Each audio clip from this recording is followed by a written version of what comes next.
y'all. Welcome to Cross Politic on the Fight Lab Feast Network. You know, this is the first presidential election where podcasting is actually going to have an impact on the outcome. Massive. Amazing. Massive I was just texting with Steve Deace today, and he's like, yeah, this is just the beginning for podcasting. Yeah. Joe Rogan and Trump. Yeah. Unbelievable. And Theo Vaughn. I mean, just all of them. I mean, you go down the comment section and Theo Vaughn's comments as he's interviewing J.D. Vance, it's just changing everyone's mind right there. Right. It's unbelievable. Right. And so I think, you know, sometimes you listen to shows and you don't quite know you're doing it for entertainment or you're doing it for the content or you really enjoy the host, but it's just the beginning of podcasts impacting political culture. Yeah. And culture and it's going to be church. It's the new center. It's going to be the new center. Yeah. And like you get on the train or else you know it's like you still got a record player. That's right. You know, it's like you know, I mean, it might be kind of cool for some stuff. 8-track, you know, but that's not where the action is. And 4 days. Yes. That's right. 4 days. We're actually to Fight Lab Feast. Half our crew's flying out early tomorrow morning, and the other half's flying out on Wednesday. Yes, sir. And it's going to be quite. Just pray for details. Someone just tweeted, "Is now a good time to sign up?" Yeah. And I said yes. Yes. Now is a great time to sign up. So today, Monday, is the last day you can sign up on the website, and then after Tuesday, it's at the door. Just come to the door. Sign up. There'll be plenty. We're a 90,000 square foot building, massive building. We can squeeze you in. Yeah. We can squeeze you in. I mean, we might, charge you extra. We might, you will have to write on your name tag. Your name on your tag. Write on your own name tag. That's right. Yours is not printed. It's easy. But we would love to have you. And of course, Thursday night, kicking it off with Beer and Psalms. Aaron Snell will be there to lead us in singing some psalms, some rowdy Christian hymns. Mm-hmm. And you don't have to be registered to come to that. Thursday night's free. Yeah. Everyone is welcome Thursday night. You do need to register for everything else, Friday and Saturday, but you can come Thursday night. Everybody's welcome.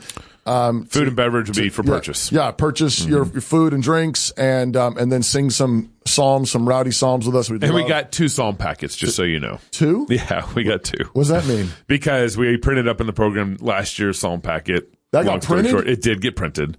And so we got this year's psalm packet that was chosen for Reformation Day and all that stuff. Right. And last year. So we can sing more psalms with everybody. That's the spin on that one. Oh my goodness. More psalms to sing. Yep. I guess so. Okay.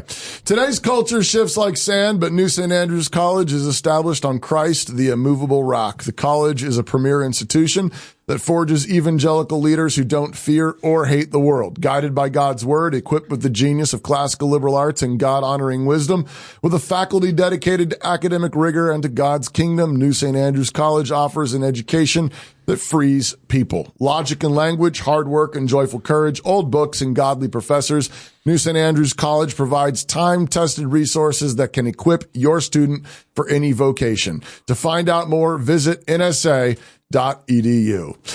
Real quickly, before I introduce our guests, I just got to tell a quick story. I tweeted this out earlier today, but I was preaching yesterday on education. Yeah. And I read Deuteronomy 6, how you got to love God with all you are, and you got to teach your kids all day long to love God. Yeah. And I sort of summarize it. This is why fathers must provide a thoroughly Christian education for their kids, and they may not hand them off to be taught all day long by pagans. And this little kid in the front row at church yesterday said, kids can't be taught by penguins.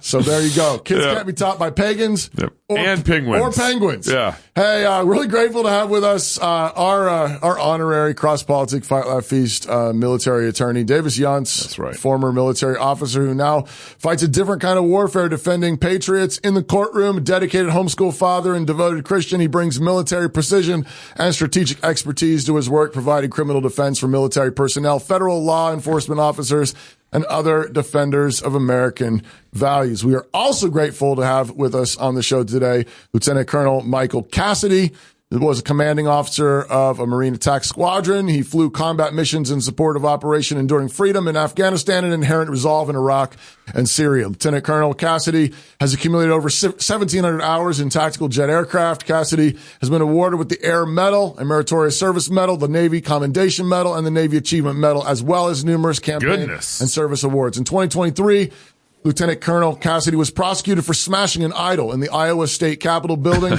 He has since accepted a plea deal pleading guilty to an aggravated misdemeanor of third-degree criminal mischief. But in our books, Lieutenant Colonel Cassidy is a hero. And so thank you both for coming on Cross Politic. Davis, Michael, great to have you both. Thank you. Well, Michael, I'd love to hear from you on the sort of what we just mentioned, the sort of this plea deal that just to wrap up what happened with the idol smashing. You did your Gideon thing. You smashed the idol. You went. I remember we had you on the show. You turned yourself in. You said I had just smashed your idol. You want me to pay for it? What do you want me to do? And whatever. And there were some charges pressed against you. I mean, a number of other charges. Everything was reduced. Gabe was telling me before the show. Maybe I don't know. You maybe paid $100 or something so they could repair their idol. But he also got all the hate charges dropped and all that. Yeah, but maybe just recap for us what happened there, and then we want to talk about the latest thing going on with the Navy. Sure, thank you. What happened with Iowa is after I turned myself in, after I took down that satanic altar, they charged me with a misdemeanor for criminal mischief. And then later on, about 2 months later, the Iowa District Attorney of Polk County, who's funded by George Soros, a pretty lefty individual, she upped the charge to a felony with a hate crime addition to that, which was, of course, absurd. A few months later, as we were getting close to the trial, the district attorney, they came to us, they said, we're going to drop that charge. They, of course, had nothing to base that off of. And so we agreed to a deferred judgment on a misdemeanor charge for this criminal mischief of vandalism. And it's going to get expunged from my record here pretty shortly, I believe. And yes, I had to pay a fine. And that is pretty much all with Iowa. Everything with Iowa is in the past. But it's a little bit new. What the Navy's doing. Yeah, so the Navy is now coming after you. Is it based on the Iowa case? Yes, it's in fact what they have claimed. And to clarify, I'm in the reserves. I'm not speaking on behalf of the Department of the Defense. This is all my opinion. Nothing with the Navy. And I didn't have quite as many flight hours in combat as you mentioned. I think there's a slip up there with my bio, but with the Navy, they are specifically going after me for what they called this hate crime. That again, a Soros prosecutor. This is a far left anti-Christian attorney and then they dropped the charge, but the Navy has decided that they consider me guilty of domestic extremism. They've used in part of the evidence of, they've had this investigation going into me since Iowa, essentially. And part of the evidence that they gave were 4 tweets or 4 posts from X, none of which say really anything about the Satanic Temple or about their idol that they put there. They just talk about me being a Christian and then historical, presidents talking about Christianity. And then that's used as a negative against me. I want to kind of anchor on that the Navy is using evidence of me being a Christian as a negative attribute. And then what it uses about the Satanic Temple, which there's some, atheist trolls that we could talk about all day about. But it talks about the Satanic Temple in a positive light, that they promote individualism and they're for disaffected Christians, and they promote values such as abortion. And that's what is unfortunately a reflection of, I'm not unique. There are many cases that Davis can talk about better than me, but there are many cases of this administration's policies bleeding into the military at all levels. And you're seeing it in these sorts of absurd prosecutions like is what's happening with me right now. Davis, it seems to me, your audio might not be working, but let me ask this question and we'll kind of maybe test it live while we're going. But it seems to me that you're obviously wrapped up in a number of other cases like this. You tend to find all the troublemakers, but it sounds like the Navy's going after Michael in a way that's unprecedented, but also it's like even like, you know, Republican, conservative, you know, values too. It's not just Christian values. It's like the Navy is basically going to make an environment that labels all Christians and conservative Republicans as extremists.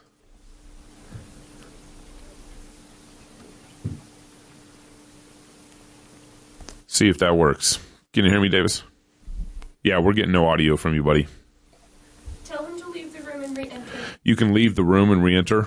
Davis, that might work. Check it. Yeah.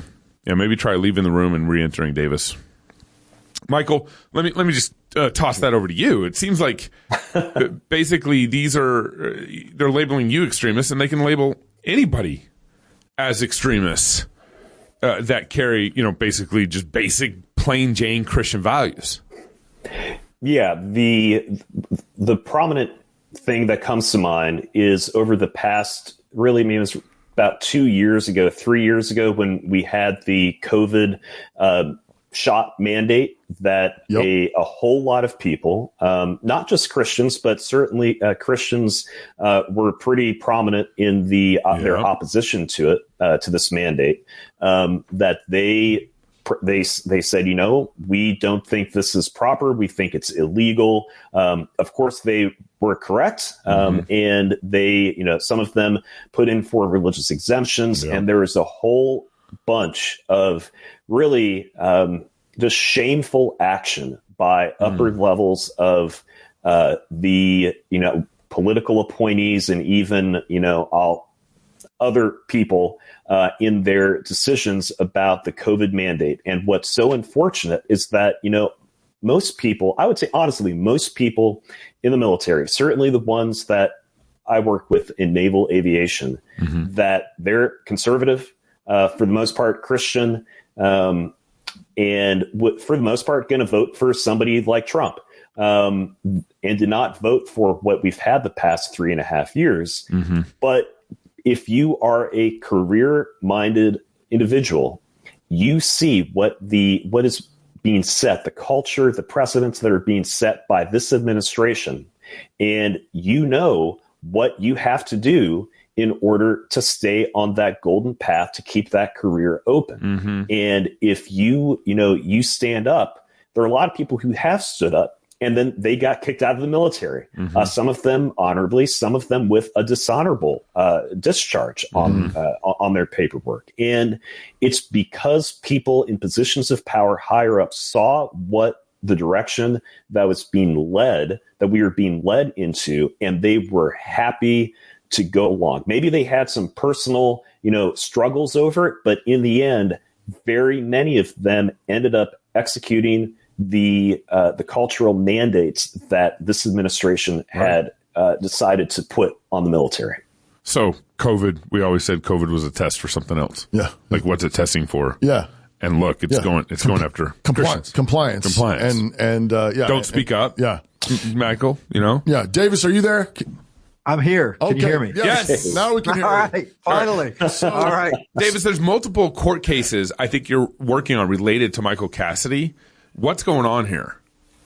So there are a lot of things going on. What Michael is facing is the Navy saying that he should be kicked out, not be allowed to serve anymore as an officer because he's a domestic extremist. Unfortunately, he's not the only one. And we've seen this coming, right? The Biden-Harris administration has decided to experiment on the military, to use the military as a way to sort of frame society. And this has happened before, right? Where we sort of start with social experiments in the military.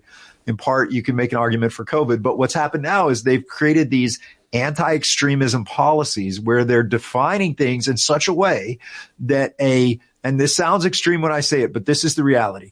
If you are part of an organization that advocates, this is how they put the language, that advocates against the rights of others, including marriage rights and reproductive freedom, then you are an extremist group. Now, I want you to think about that. Under the DOD instruction and the Army's definition, as it's written, it includes that kind of language. So what that means is an argument could be made by a DOD lawyer that if you're tithing to a local church that actually preaches biblically and actually talks about marriage as being between a man and a woman or is pro-life, then you could be associated with an extremist group. So what Michael was saying earlier and what we're seeing now is there is this idea that anyone who has made themselves any kind of a target at all by showing partisan politics or showing as traditional Christian faith, and not just like window dressing Christian faith, but actually like they believe it and they're going to act consistent with it in their life, is being targeted as an extremist. So the worst part of this, and Michael was talking about it, but understand an investigation was done by the Navy that we finally got a hold of, parts of. We just still don't have all of it, but it literally criticized and labeled Michael as a domestic extremist because of his Christian, traditional, biblical Christian values, and applauded the Satanic Temple as an organization that's for human rights and for tolerance. I mean, the Satanic Temple, all they do is troll Christians. All they do is try to mock the Christian faith and make it difficult for Christians to have any public displays. And yet they were being praised by the Navy. Now, that's just one investigation. There's a lot of fight to be had on behalf of Michael. But understand that's the mentality that has crept into the military that we're dealing with. But, I mean, I don't know who this question is for, but I mean, I can't get my head around how we get to this point. I mean, I grew up in the 80s and the 90s. I mean, even like I think of the military, I think of, it's like America and God and mom and apple pie, American flag and freedom. I just think so much of this like Americana. And then to get to the point where one of the branches of our military is seriously suggesting that people who believe that marriage is between one man and one woman, who are pro-life and want to defend unborn life, are extremists, domestic extremists, but a satanic temple. Like that's what America. That represents America. That represents America. Like, I mean, how did we get there? How long do we have to talk about? No, listen, one of the things we have to just look at practically when it comes to the military is it takes time for some of these ideologies to take root. So like your senior leadership in the military, go back 30 years, look at who was in the White House. That was the Clinton administration, right? So even in the Clinton administration, we might think of it as tame by comparison to what we're seeing today, but understand the influences in that, Saul Alinsky and other influences. So you have senior leaders in the military that came in during the Clinton administration. You have senior leaders in the military that survived and were promoted during the Obama administration. Then you only had 4 years of Trump. And remember, this is big controversy as we go into this election where, Trump has called generals weak and stupid, things like that. Well, what is he talking about? He's talking about those bureaucrats that have risen to positions of high authority in the Biden administration. And a lot of them came into those positions with Obama, and Trump, didn't have time or they outlasted him. So that is part of this. We're seeing sort of the combination of what these ideologies do, higher education, all these military leaders, they go to Harvard, they go to these advanced training programs, and everything else we see in higher education creeps into the military because it's all there. And then these senior leaders spend way too much time in DC rather than actually in combat. I remember during, isn't Clinton when we had was that Don't Ask, Don't Tell? Yeah. Yeah. So you have like the creeping of like, hey, we won't talk about homosexuality. Mm-hmm. So you already have that coming in. Yeah. Yeah. Davis or Michael, maybe you guys might have different perspectives on this answer, but has anybody in the Navy or other branches who had some sort of misdemeanor that was going to get expunged from their record, have they been forced out of the military for something like this? So I could speak to that. I don't know if Michael has any examples, but I've been doing military law for over 2 decades now, and this would be extremely rare. I mean, I can't think of another example of something like this, not for a misdemeanor. Now, we're not talking about, attempted murder. We're not talking about sexual assault. We're not talking about any of those other things. But when we look at this, I mean, if this was a DUI conviction and it was the first one and it was being expunged, no one in the Navy would care, right? They wouldn't be coming after his career, but they're going after his career in this. So yeah, it is not uncommon at all for something like this to happen. And again, remember, even with a Soros-funded DA, the state of Iowa decided that this was a charge that was so minor that once a probation is fully complete, then Michael can apply for expungement. The charge is dismissed. It goes away. It's not even on his record. Yeah. So there's no reason, right? There's no justifiable reason for the Navy to do this at a time when the Navy cannot keep planes in the air. They cannot get enough students through the training pipeline. And there's a pilot shortage. And Michael was, before he was grounded by the Navy, a test pilot for the Navy, keeping, planes in the air, keeping students safe. Wow.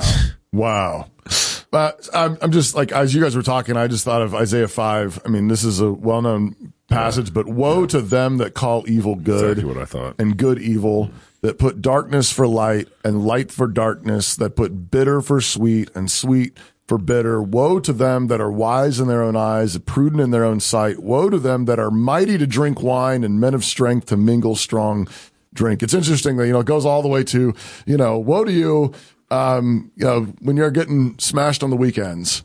Like you're on a path, like you talk, maybe this goes back to like, how did we get here? Like you go, it's, little by little, it's very, very slowly. And then all of a sudden, very, very fast. Right. And that is just, I'm just still kind of, I don't have words. Well, if we believe that COVID was a setup for something else, and military members, but this goes back way further than that. Yeah. It wasn't COVID. Yeah. It was Clinton. It was like whatever. Yeah. It was like Bush. It was, it was like these people, this is going on like a lot longer than, COVID's like, okay, I think we can actually run a massive trial now. Sure. I think we've got enough, enough squirrels, enough, compliant people that we can experiment on. Let's do a mass trial now.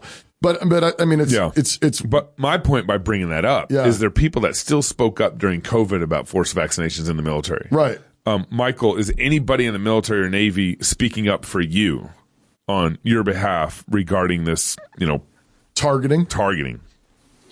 It's a kind of a delicate time right now with the election coming up. And the fact, unfortunately, is that the path forward on this case, because we just found out about this this month, even though I've been grounded, so I haven't been able to fly for several months with the Navy, that this final domestic extremism charge again just came out this month. It's not going to go to the Navy's version of a trial until next year at the earliest.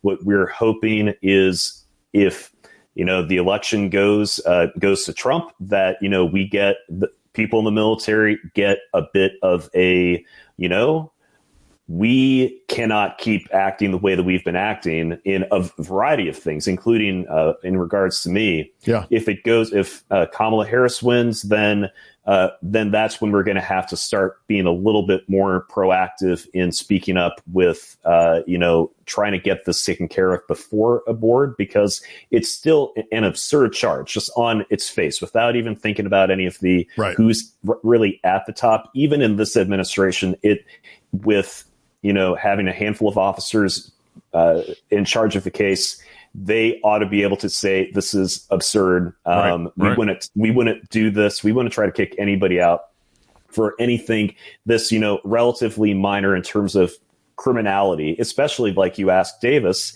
that, I know plenty of people, and you can imagine, drunk sailors in port, or even not in port, that unfortunately, get a bit rowdy and break things. And this happens, unfortunately, a decent amount of the time. And it gets, a little bit of paperwork. that doesn't go on anybody's record. You get maybe a stern talking to from your commander, and then people laugh about it and they go on their way. Right. This is different. What's different about my case is not the value of the property being damaged. What's different is that higher ups, again, look at this as being what I did as a pro-Christian action, and that therefore is intolerable.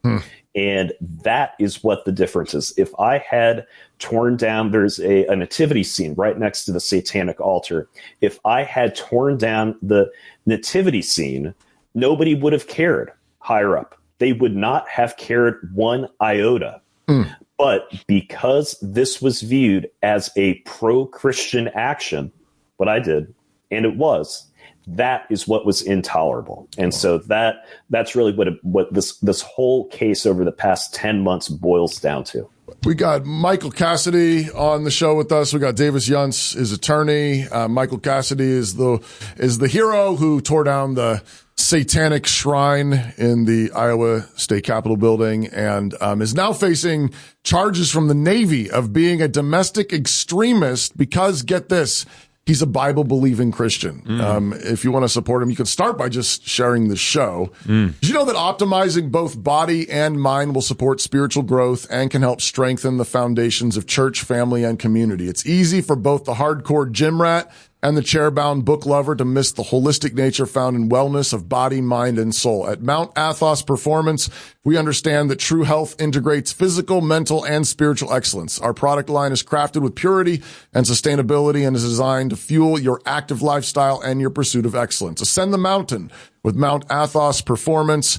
Visit athosperform.com/FLF. That's athosperform.com/FLF and use code FLF25 for an exclusive discount. Use the code FLF25 for an exclusive discount. Join us in creating the next generation of health, strength, and spiritual vitality. I agree that it does seem like if Trump got elected, that this would provide breathing room to change the military culture, but also it seems to me, or appears to me, that those in current leadership right now wouldn't feel so compelled to go after some of these cases. Well, that's what I was wondering, actually. There's kind of I wonder how much cultural of compellingness. Yeah, I mean, how much of this is the Navy higher ups like really, really believe in this ideology, and how much of this is incentives and pressures being put on them from the administration? My perspective on that and what I'm seeing in other branches across the DoD is there is some bureaucratic inertia here, but this is the environment that these people are in. This is what they're being taught at the highest levels is acceptable. And it really comes down to a rejection of traditional Christian values, secular humanism. So, I mean, this is why elections have consequences, right? Yeah. I see serious continued danger and threat to the military if we have progressive DEI woke ideology continuing to permeate the ranks, because it's not going to get better. Our readiness is going down dramatically over the last 4 years. So, Trump is not a perfect human. He's not a perfect candidate, but he has pushed back against some of these things. And there are people he's made promises to in this campaign, like Matt Lohmeyer, John Frankman, and others, that really could be a part of bringing that cultural change. So sure, a lot of the bureaucracy isn't going to change. A lot of people are going to survive, but there is going to be a culture, I hope, where Christianity, Christian faith is accepted, or at least is not persecuted. There's some stats that say that, among Christians, it's like only like 60, maybe like in really good counties, 60% of Christians will vote. Mm-hmm. And that's 40% of Christians just are not going to show up. And that's, like if nothing else, I would say be thinking about brothers in Christ like Michael Cassidy. Yeah. Be thinking about people like this. Like, yeah, I mean, again, is Trump this perfect candidate? No. But is he going to be building a culture that's persecuting Christians and calling Christians domestic terrorists? No, he isn't. And I would say, think about your neighbor, love your neighbor, get out and vote. Right. Vote. I mean, a lot of you can vote now. So I want to know, but what's the potential consequences? I mean, what does this charge mean? And what can they do if they were to run this charge all the way out. I mean, if you were to be convicted of this charge of domestic extremism, what's the possible outcome of these charges? So they're sending him to what's called a board of inquiry. So what could happen if he is found to have committed this misconduct? They could end his Navy career, take away all of his time in service, and he could receive an other than honorable conditions discharge, which takes away all veterans benefits, everything else that he's done and earned, sort of erases it and labels him as less than honorable in his military service. Wow. That's incredible. And again, people have gotten drunk and, broken stuff worth far more. What was that shrine made out of again? You told us before. Paper cups and PVC. Pool noodles were That's its backbone. And then it was, cheap, very cheap material. Yeah. It was kind of surprising, but unsurprising. This is not about value of materials. Yeah. People have done far worse and are serving happily and are going to finish their careers with all of their benefits intact. And this man sees something that actually symbolizes something wickedness in this world, evil, Yeah. and is thoroughly anti-American and thoroughly against the principles that founded our country. Tears it down, says, "Yeah, I'll pay for it. Whatever. You can have your pool noodles back." No. And they're threatening him with his career, his livelihood, his reputation.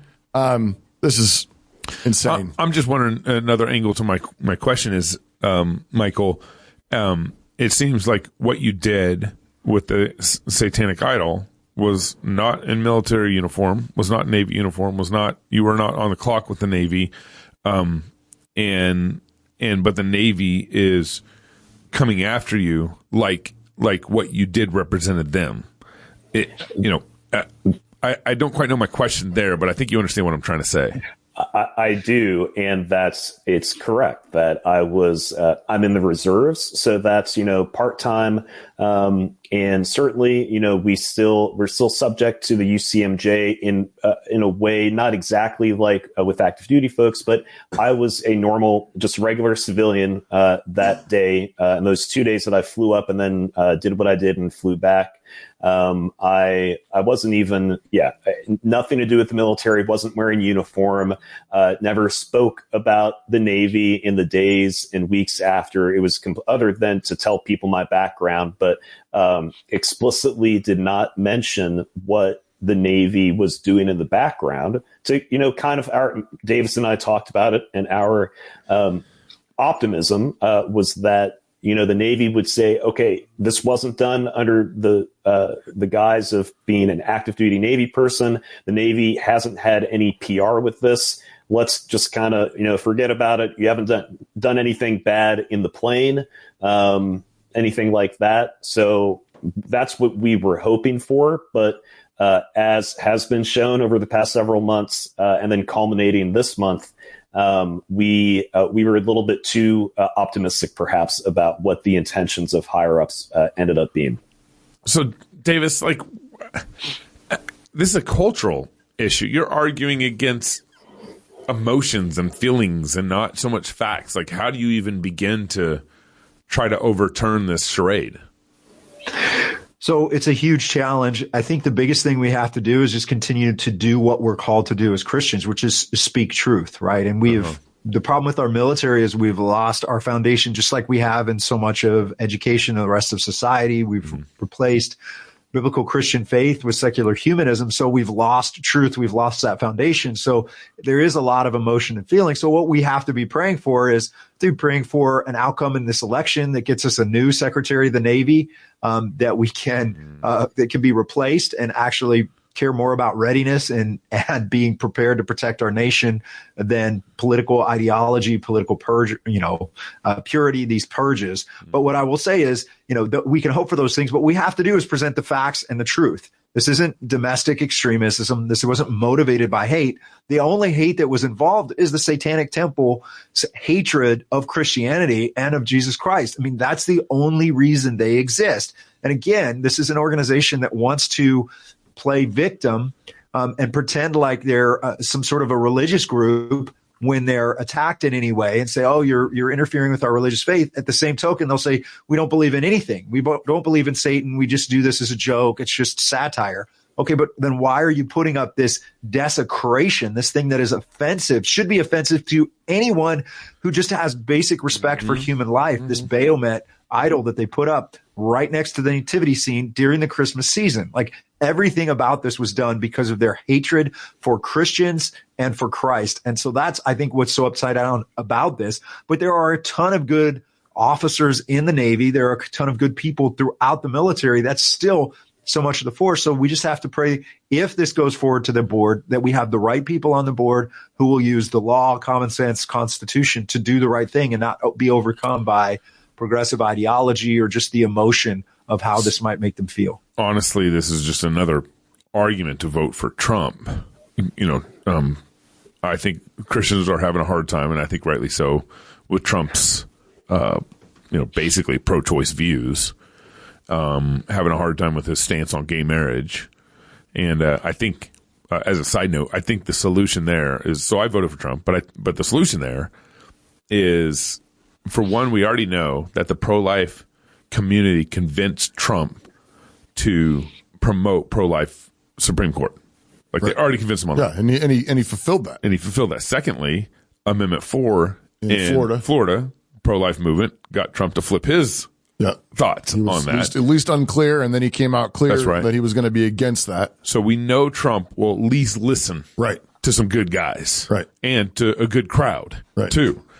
So I think that shows us that next primary, so if Trump gets elected, next primaries, which would be May, I think are some of the most important Republican primaries ever, where, in the sense that, like, we need to run abolitionists, like let's end abortion, Trump. Get on our train, and then we need to run, pro biblical marriage candidates. Let's, if Trump's listening and he's hearing and he's persuadable, then speak to him. Let's elect some primary candidates that are good. But it also is important to note, just like, I think my take, I think I agree with you, Michael and Davis, on this, that this is happening because the military is so scared to lose their pension. I think a lot of the people around David Cassidy disagree with what's going on with him. Davis Yountz, Michael Cassidy. Davis Cassidy. Yeah, Davis Cassidy and Michael Yountz. That's a good point, though. But They're afraid of losing their pensions. The pensions. Yeah. And so they won't speak up. They know it's a culture that's it's blowing against us. Mm-hmm. This is the COVID thing. No one spoke up because even though they disagreed, there was a pressure on them and their jobs. And I think the same thing's happening here. Yeah. I was just thinking, like think about another example. I'm sure you both have done this a bunch, but like, you think about, like, if this was like Black History Month and there was some kind of display about, the courage of slaves and this kind of thing. And then the KKK came out and was like, hey, we're going to put some kind of KKK, thing right next to it. Uh-huh. And then, Cassidy walks by and says, well, that's wicked, and just tears it down. Mm-hmm. I mean, would we be having the same conversation? I really doubt it. Yeah. I really, really doubt it. Yeah. But Michael, last question for you. I know you got to run here, but how are you doing? Just personally, like you've been through a lot. I think. Well, he's coming to the Fight Laugh Feast conference. Oh, is he? Yeah. Oh, sweet. Well, obviously you're doing. And he spent this time off in the Navy reading Reformed books. He's about to be doing really well. But I guess, how are you doing? And then and honestly, like how can people be supporting you? What's the most encouraging thing from people that are watching your story? That's a great question. Thanks for asking. I'm doing well. I certainly, this is not where I envisioned my life going 10 months ago, or 10 and a half months ago now. But I've had people ask me, do you regret anything of what you did? And my answer is no. And that what I did was not, it wasn't to, toot my horn or to get some promotion or anything like that. It was because it was evil, and having that statue in there, and something needed to happen about it, and nobody was doing anything in Iowa about it. And so I waited until pretty much the last couple of days, and I bought the plane ticket the day before I took it down, and it had to be done. So I don't have any regrets about it. And because of that, because I still feel, as I felt then, that it was the right thing to do, I'm at complete peace with it. For viewers, certainly keep your head up.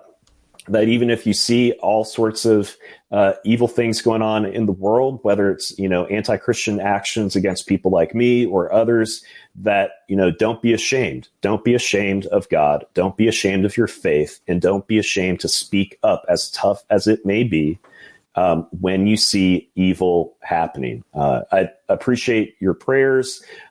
We do still have a legal fund to help. We kept it up because we thought that the Navy might actually, follow through, and they followed through. And so we still have that Give, Send, Go with my name, Michael Cassidy.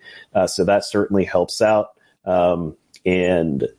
I think that's pretty much it. So thank you for asking. Absolutely. And all y'all, just make sure you like and share the show as well. Spread the word. I mean, there's people all over the place that it's helpful just for people to know what's going on. We want to shine a light on 100%. These things. I think some of this stuff is being done sometimes under the cover of darkness. People are not bringing it up. And so I think just telling people, like, this is what they're doing. Yeah. And you never know how God might use that. So I appreciate you both so much, and look forward to seeing you soon. In Fort Worth. They're both going to be in Fort Worth. Yeah, awesome. Yeah. I'm going to shake your hands very soon. All right, brothers. Thank you. Have a great one. Thank you, guys. If you're single, get married. If you're single, get married. If you're married, have kids. If you're married, have kids. If you have kids, go baptize them. I got too much in my mind this week. Conference is happening in 2 days. Excited 3 days. Come on now. Until next week, love God with all your heart. Well, actually, we got one show going out tomorrow. So until tomorrow, and then we're off for the rest of the week because of our conference. Little conference prep show. That's right. Love God with all your heart, soul, mind, and strength. Love your neighbor as yourself. Go fight, laugh, and feast. This is Cross Politic.